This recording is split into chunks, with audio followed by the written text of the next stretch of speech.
Welcome to Outside the Box. I'm your host, Grant Pruitt.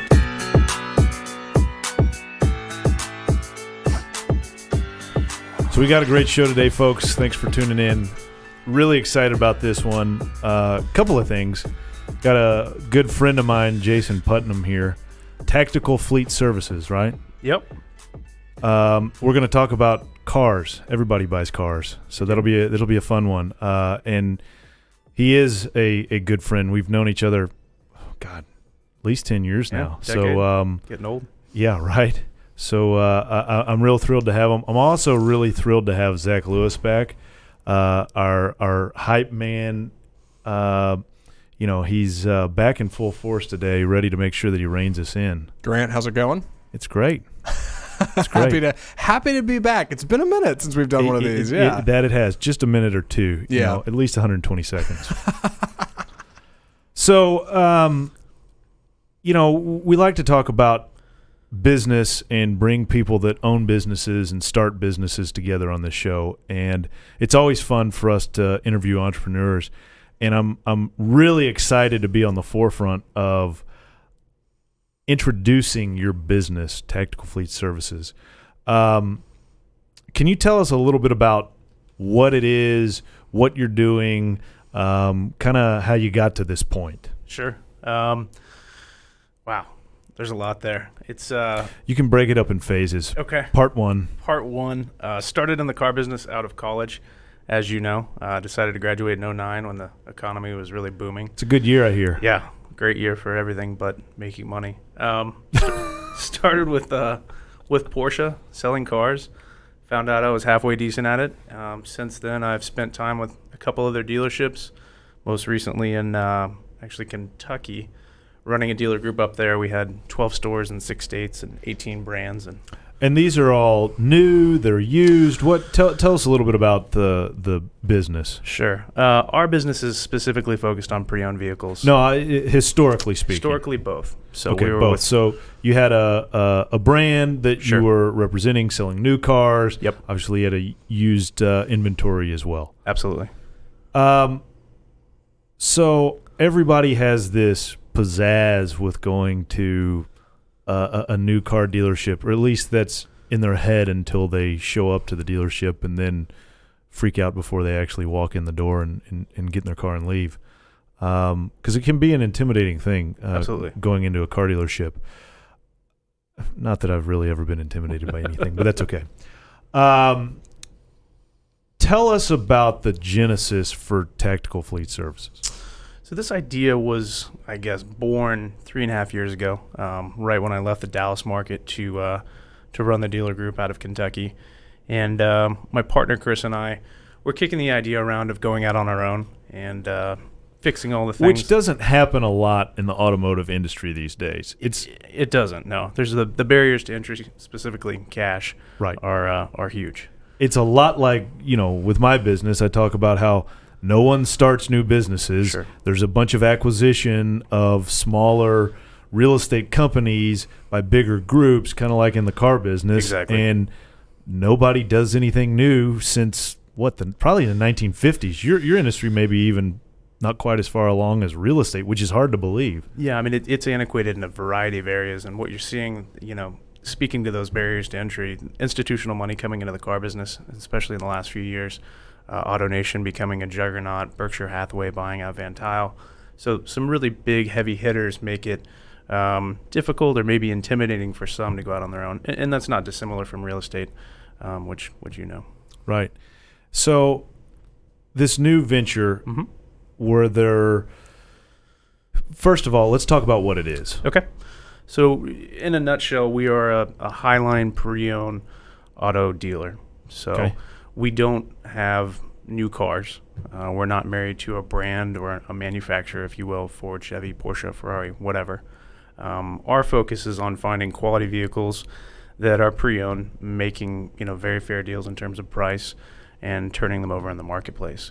Where we've identified opportunities specifically in the car business is the client experience. Yes. So in the last few years, you see our entire really world is focused on immediate gratification. Same day delivery, Amazon, overnight, this, that, and the other thing. And so our business specifically has become very transactional. And so how do you differentiate yourself? How do you be different? And I think focusing on the client experience and making relationships so that I don't sell you one car and then never see you again. I sell you cars for the rest of your life. Right. So that's kind of our goal. It's the relational experience. Correct. So, I touched on it. It can be a very intimidating process to go buy a car, Sure. and I think anybody that goes and buys a car goes, man, that was a terrible experience. You have to go in there, you go haggle with the guy.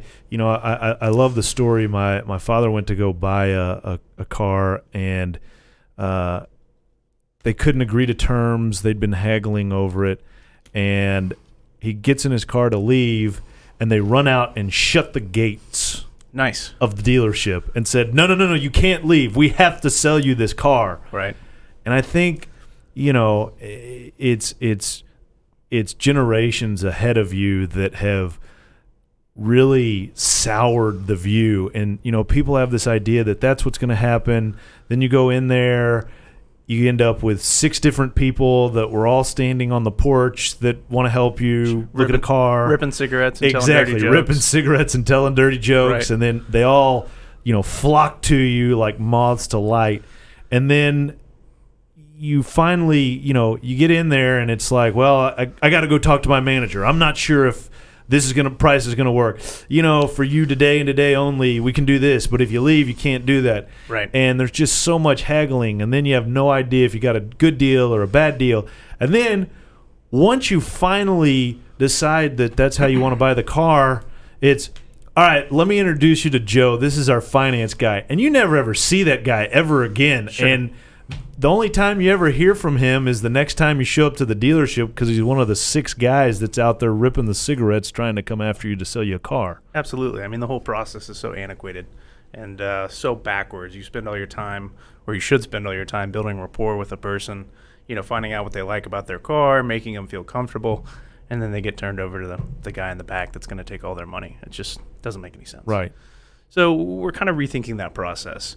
For starters, a little background on how dealerships work. You've got really 3 areas where they make money: service, parts, and sales. Right. And you would think those 3 towers, if you will, would all work together to help one another. They really don't.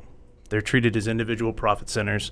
Parts is trying to make as much money from service, who's trying to make as much money from sales, etc.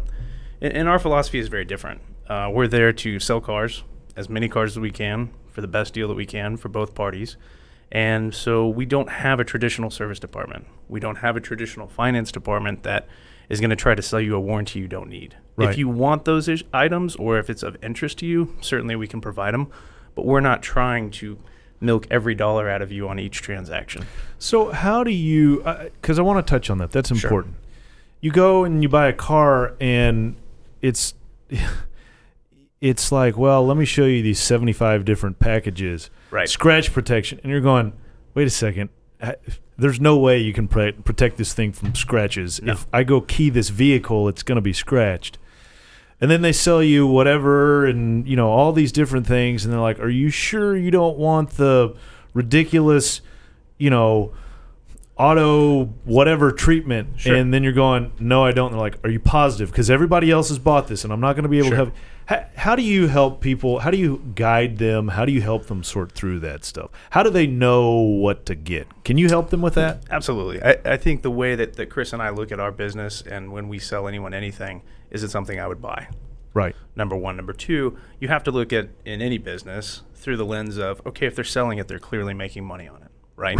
So is the guy across the table from me really worried about my seats getting Kool-Aid on it or my car getting scratched? No, he's worried about making $50 or $100 on each product to put in his pocket. Right. And so what we want to do is reduce the stress and the pain points and not sell anything that we don't believe in. Do I think extended warranties for someone that buys their car and holds it for 10 years have intrinsic value? Sure. Do I think the scratch protection really makes a whole lot of sense? No.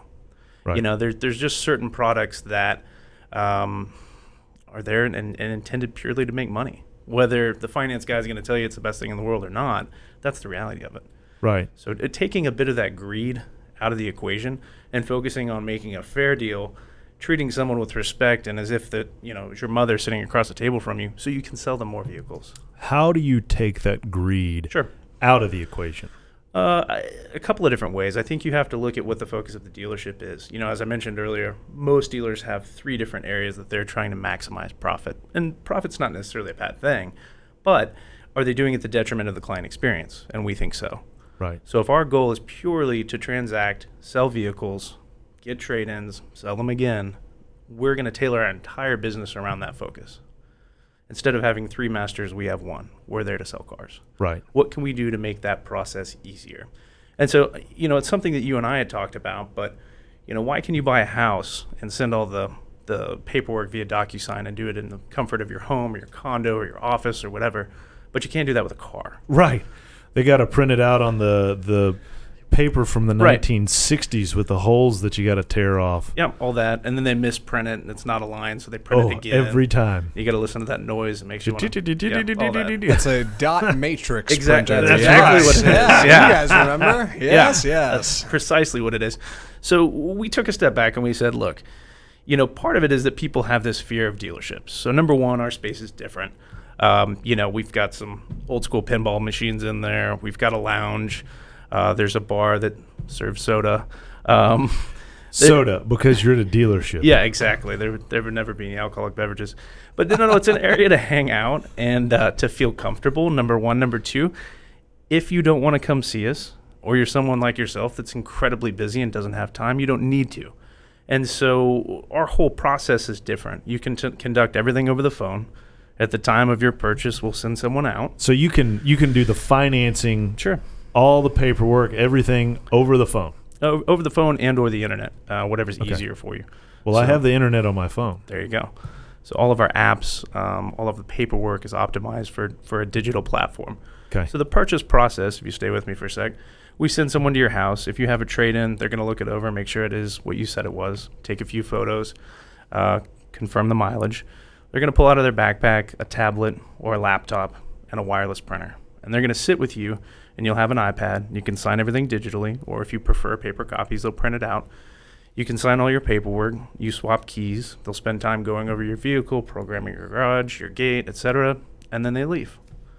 So you've purchased a vehicle without ever leaving your home, condo, office, whatever, or going to a traditional dealership. That's amazing. Easy. It doesn't need to be hard. So let me ask you about the other most intimidating part. Okay. Haggling with this guy and figuring out whether or not I'm paying too much for a vehicle. Sure. You see that, I think, more predominantly with new vehicles because that particular product is not unique. So if you want a new... What do you mean by unique? If you want a new black 535i, there's 5 different BMW dealerships in the Metroplex that all have that exact same car. Got it. So it's a race to the bottom. Right. How little can I spend on this car? Right. Not taking into account that it would nice, you know, maybe to have a relationship or someone to pick up and call when you need something. But that aside, it's a commodity at that point. Right. I think pre-owned vehicles, especially Highline vehicles, are very different. You know, if we have a, I don't know, Basalt Black 911 Turbo Cab with 11,000 miles on it, that's a 2012, go find one somewhere else. But more importantly, you have the ability now with the internet to look at values of vehicles, and especially in the pre-owned marketplace, the market really dictates the price. So it's less about the cost of the vehicle and more about finding the right vehicle and one that you like. Where are these people tracking? I mean, have you thought about taking one of these sites that tracks what the values are and saying, here, look, this is what it is, and offering that as a service to the clients? Sure. So there's a couple of different services that do that. Kelley Blue Book is one. But I'm just wondering if maybe when they go buy the car, you say, hey, here it is. Have you thought about that? In terms of the value of their vehicle moving forward? Or No, at the time of purchase. That's an interesting thought. I mean, I don't know if maybe that's not a good... No. I mean, we definitely use buying tools and some kind of client-facing material because here's the problem. Or not the problem, it's the reality of the situation. 5 years ago, 10 years ago, when I started in this business, the average individual visited 3.8 dealerships before they made a purchase. Right. That number's down to 1.3. If You're they're kidding. on your lot, especially for pre-owned, that number's even lower. They're there to buy your car, unless it's a piece of junk, or you're a sleazeball, or they get there and it's a different color. So the amount of research done by the average consumer online pre-purchase now is right around 18 hours. They come in and they know more about the car than you do. They know 0 to 60 times. They know options. They know packages. And keep in mind, I'm a car guy and I know my stuff. They're educating you. Wow. Yeah. So I don't know if I know that about anything. fair enough, right? I don't think I've spent 18 I could tell you hours. that about real estate, but Sure. there's no real speedometer on real estate. True. So, good point. So these people come in, and as long as you don't get in the way and you provide a great experience, you're going to make a car deal. Period. Right. So it's changed. Now, what if they come to you and they say, so, okay, couple of things. Number one, how do you define Highline? I mean, is there a target? Is there stuff that y'all sell? Will you sell anything? Sure, we'll sell anything. Where we've identified an opportunity in the market, and when I say Highline, you're looking at your higher-end luxury exotics. So Porsches, Lamborghinis, Ferraris, Bentley, Rolls-Royce, certainly Mercedes, BMW, probably focused on the higher end of those vehicles. But, yeah, we'll certainly sell anything. So let's say we're going to make this really fun. Okay. One of these days I'll be successful enough to have an Aston Martin. Okay. But I don't. Don't know if I ever will. Someday. Right, someday. So in the year 2000. That's right. That in a while. Thanks, Conan. Yeah. That's what you need. You need one of those lights. That's how I you should need start the one of show those out. lights with the little bulb necklace that he Right. had with the light shining up. In the year 2000. Grant Malone and Aston Martin. Love Nope. Didn't happen then. Yeah. Hadn't happened yet. 2030. All right. So let's say, and I like I said, I don't know much about those, but let's say I went to you and I said, "Hey, look, I want what's a good Aston Martin?" I only know it because of James Bond. Let's All right. be real. Well, Does anyone know that car other than because of James Bond? No. If I had $1 for every guy that traded one in because he loved James Bond, I mean that's a thing. Okay, so there you go. That's me. All right. So whatever he drives in whatever movie, name one. DB9, Great. DB9 in great because they're always great, right? pretty much. Okay. So if I came to you and said, "Hey, look, I want a DB9 that's in gray," how does that work? Do you order that? Do you get that? Is it whatever your inventory is? Sure. Ideally, we have it, right? You saw it on our website, and that's why you're calling. Right. But if you're a friend, But I guess what I'm going to is the relationship aspect. absolutely. All right. So I found one on your website. Let's say I started with a Mercedes. Okay. All right. And I bought the Mercedes, and I had a great experience. I loved it. Sure. And I called you and said, "Jason, thank you so much for this Mercedes, but I've had it for can you help advise them as to how long they should hold the car?" Yeah, absolutely. All right. So I held it for what? A year, 2 years, 5 years, 10 Sure. years, 2 whatever. years. 2 years. I held Okay. the car for 2 years. And I call you up and I say, I've really been watching a lot of James Bond movies. I would love to get one of those DB9s. Yep. And we probably already knew that because you talked about it when you bought the Mercedes. I'm buying this, but what I really want, which is what most people say, is a DB9. So we have a tool called My Garage where users can go in, clients, and input dream cars. Hey, if you ever get a yellow F488 Spider with black interior and yellow piping, call me. If we get one, or we can look through what we call our wish list on the other side, the dealer side, we can keep an eye open for that kind of inventory. To take it a step further, what we typically do is try to understand the profile of our client.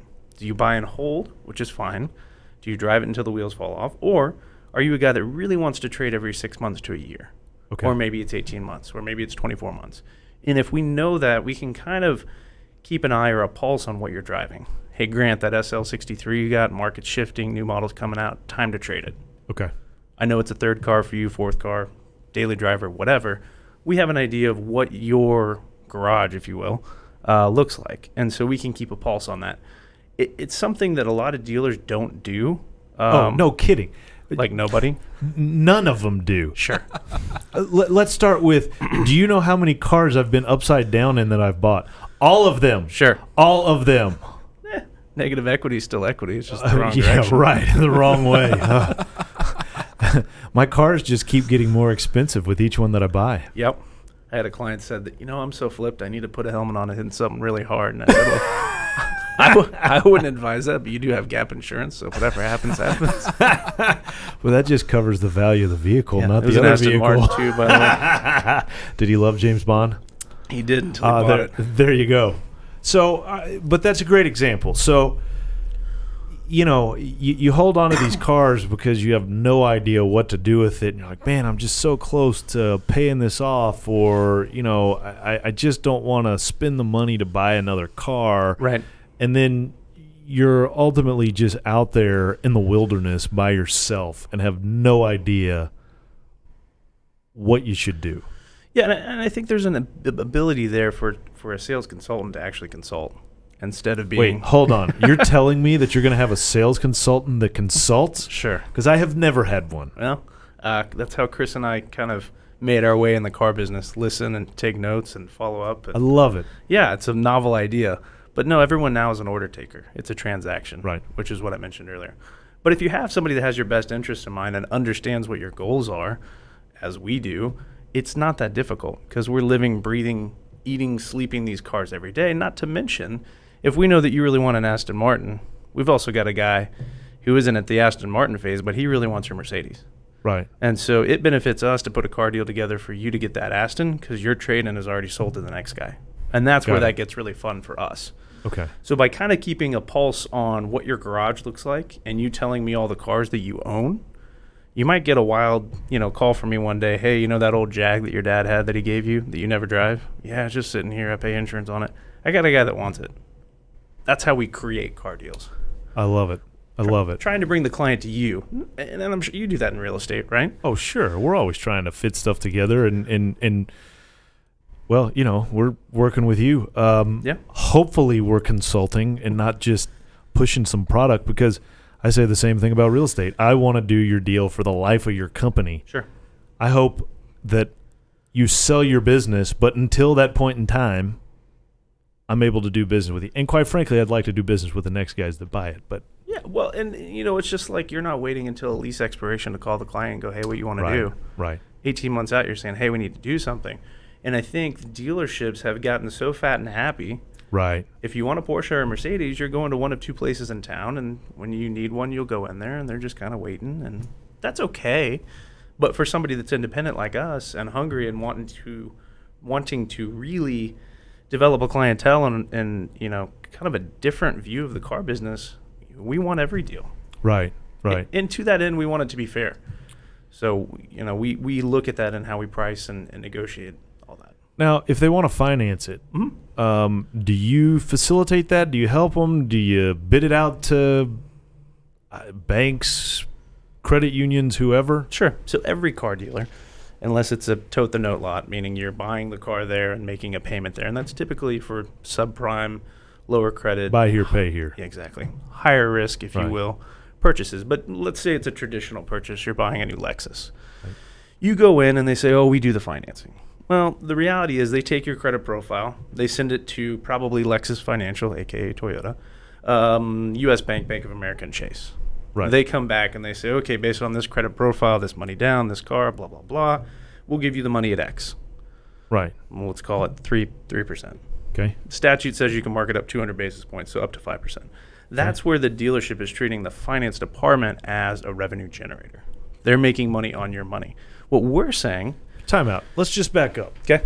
So they're getting the loan at 3%. Sure. But they're not telling you they're getting it at 3%. Sure. They're giving it to you for 5% and making the 2% spread, right? Yep. Boom. Got him. Okay, continue. Yeah, so that is industry-wide. I think there's probably legislation that we're a few years out on because lobbyists keep kicking the can down the road that's going to make that a little bit more transparent. Interesting. But it's not dissimilar from buying a house with a mortgage broker. They're making money on the rate as well. Right. They're getting paid on the backside of it, but regardless, there's money exchanging hands. So, yes, we can set up the financing for you. If you have a personal banker, if you have somewhere that you would prefer to do the loan through, fine. Right. We're there to transact and make the car deal. Are you making money on the spread? We can. Not something that is a goal of ours. Okay. But if I'd be lying if I said it wasn't going to happen. I mean, hey, we're having transparency here. Sure. But I think if you're open about that and people know what you're doing, they want you to win. They want you to make a little bit of money. We don't want to make $10,000 or $15,000. We want to make a couple and sell you 20 cars. tell me a little bit about, you hear about all this lease, Sure. lease. And I think everybody wonders, do you own a car? Do you lease a car? Do you finance a car? Do you pay cash? What do you do? What should you do? I think it depends on what you're buying. If you're buying a new car and you are the type of person that trades every 24 to 36 months, you should lease it. Here's why. Well, there's a multitude of reasons. Number one, you know exactly what your cost of ownership is. There's no guesswork. Total up your lease payments, the car costs you $40,000 to have for 3 years. Right. When you're buying a car, there's this misnomer that you own it. Well, you don't, because you have a loan on the vehicle. So it's no more your car than if you leased it, by the way. But you're also rolling the dice a little bit. You don't know what cars are coming out. You don't know if your wife's going to smack it into the side of Tom Thumb because she puts it into drive instead of reverse. Oh, man. My favorite anecdotal story is I had a client call me, and he goes, Putnam, the turbo cab's wet. I said, what do you mean it's wet? It's not raining. He said, well, I was out of town, and my wife had driven it. Started raining. She didn't know how to put the top up. So I came back to find our pool umbrella in the car with about 6 inches of water. So anyway. Excuse me? Yeah. Wait, was the pool umbrella trying to keep the water out? Correct. But it just collected the water and all that. Oh, God. So, anyway. That is awful.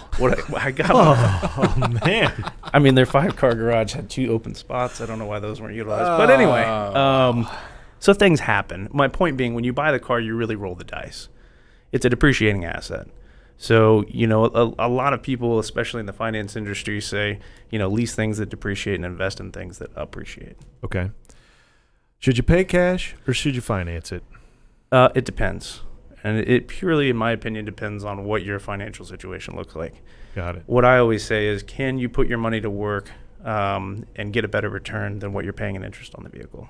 And then if that answers yes, then don't pay cash. Now, you had said, we were talking before the show, that on a used vehicle, buy the thing. Typically, only because the structure of a lease is such that they say, they being the bank, what the car is going to be worth at the end of that lease term. And on pre-owned cars, because it's somewhat unknown, the residuals are normally very low, and so your lease payments are very high. Got it. So when you add in the interest portion to that, it typically doesn't make sense to lease a pre-owned car. Now, when they buy cars from you, as far as inspections, warranties, it's the same experience you'd have at any other dealership. Okay. And when I say that, we don't have service in-house because of the multitude of brands that we use. Can you help them find? Of course. I mean, are you like, here, take it here? Yeah, I mean, the reality is the majority of what we're going to be selling is going to have factory warranty. Okay. And so if you buy a pre-owned Mercedes with a few thousand miles on it and something goes wrong, you take it to the Mercedes store. Okay. If it is a car out of warranty, I typically try to steer people towards the independents because now the labor rates are such that at these big dealerships, you're paying $180, $200 an hour for a tech to work on your car, right? Which is the same as you pay your doctor or some attorneys. Seems high, given what they're doing. And then it breaks later. Of course, that seems to happen when I go to the dentist, too. I go to the dentist for them to tell me that my teeth are broken, and then they seem to just break more. Break more and charge you a little bit? Yeah, it's like an annuity for them. My favorite is when you go to the dentist and you have dental insurance, which I think is the biggest sham in the world. And they go, well, we don't take that. You can just pay up front and then contact your dentist. Why did I do this? And, of course, the dental insurance, it's like, no, we don't work on this. Not at all. Yeah, anyway. Hey, Jason, we only have a few minutes left, but I wanted to ask you. I was part of a car buying experience recently, and my girlfriend was buying a car. And it could not have been more to the letter as Grant described it. It was perfect. I mean, it was like there's guys standing outside. Efficient. Yeah, they take me in. Suddenly, I'm talking to a manager, and they're haggling. Let's talk to the finance. I mean, it was exactly what he said. And what's weird to me is when I told this to my parents. They said, well, that's just being a millennial. Like, you just think it's hard because, you don't like, they're trying to get you a deal. They're doing you a favor. And I was like, no, it's a whole how to do in a production. And like in the age of Netflix and getting something right when I want it, like it's tough for me to kind of wrap my head around this. So I guess what I'm asking is, the people you sell cars to, do you find yourself selling to older folks, younger folks, good mix? I mean, where are you? Across the board, we definitely see people that really want just an easy experience. Okay. And so we rarely have someone that doesn't return to buy from us. The limiting factor for my partner and I has been what brands can we offer? Meaning when I was working at Porsche, if you're like, Jason, I really like you, but I've had 3 Panameras and I'm going to go buy a Mercedes. Not a lot I can do about that. Right. In this scenario, I can go, great, I'll go get you a Mercedes. Or, you know, I mean, we can kind of cater to whatever you need. And so that's back to building that relationship and trying to make the experience so good that you don't really think to go anywhere else. And if they want new. Sure. New is tricky. We have enough contacts in the industry we can assist there. Our goal is to get your trade in because that's how we make money. I mean, you're just trying to provide service to people. Bingo. Period. You're Correct. trying to make sure that they have a good experience and that you can sell them cars for a long time to come. And quite frankly, is another, I don't know, I guess an added value. You know, we're keeping, I think, the Metroplex honest. And when I say that, there's a lot of dealerships that have been here forever. Can I just say this? You're a disruptor in the industry. Yeah. You know, that's such a buzzword these days. Yeah. But it really is true. You really are a disruptor in the industry. Correct. And I'm It's sure not our there's going to goal, be but- some people that, or there are some people that are not thrilled about this disruption because, as you said, they're fat and happy. But yeah, absolutely. I love it. And a lot of people questioning whether or not we have the bandwidth to do with what we're doing. Got it. To accomplish it. And remains to be seen, but we're pretty excited about it. Got it. So we're almost out of time, but before we wrap up, you have such a unique industry. Okay. Do you have a particular story that's just you know, that when you look back in your Rolodex, you go, man, I can't believe that deal, or I sold a car to somebody. You know, is there something, or, you know what, is there a story of when you really went above and beyond for a client? Let's see. A couple of things come to mind. I think probably the funniest, in 2011 when the new Cayenne came out, we couldn't get enough of them. Right. And I had a client that had ordered a car and gone through the whole process. And when it showed up, they decided that they wanted to renegotiate. And that was a car at the time, and really now, is worth MSRP. Some cars are, some cars aren't, in my opinion. But, you know, there's a waiting list 20 people long. We can sell the car 3 times over. Knowing all that, this particular client wanted to negotiate. And so next thing you know, they're beating us up for a discount, and we gave them a little money off the car to try to get it done, and then their trade was worth enough. You waived the scratch and dent protection. No, we didn't do the mop and glow, you know, snake oil or whatever they put on the car. And so it got down to, you know, we want our windows tinted. And I'm like, man, this guy's already gotten floor mats, and he wanted a hat, and he brought, you know, 6 of his family members. I guess they all needed a hat, too. You're giving them the whole floor. Apparently, when you buy your first Porsche, you should get all this free stuff. But anyway, so we're at this point, and my manager's like, I'm done. And I said, okay. What do you want me to tell them? They want 2 windows tinted. You know, it's a couple $100. I'll be right back. I'm like, where are you going? So he storms out there, and he sits down, and he goes, all right, guys, I'll tint 1 window. Which window you want tinted? And I'm sure that my eyes were probably as big as, you know, salad plates or small dinner plates. The best part was the guy looked at his wife and go, honey, which window do you want? You normally drive, but you get hot, and I'm on the passenger side. Are you kidding? Yeah. And I watched this go down, and at that point, my jaw's kind of on the floor, and I'm like, holy. A man knows a deal. Yeah, my manager goes, just kidding, I'll tint both windows, but we're done. So he goes, after that, I don't care if you buy the car or not. Oh, that's great. Yeah. That's a great story. That was one of my favorites. So, first of all, how do people contact you? Tacticalfleet.com. Okay. Obviously, 1-800 number there. Our cell phone numbers are there. Chris and I are the owners. You can call us, you know, anytime. We'll pick up. Jason Putnam, Tactical Fleet Services. Thanks so much for joining us today. Appreciate it, Grant. I'm your host, Grant Pruitt, signing off.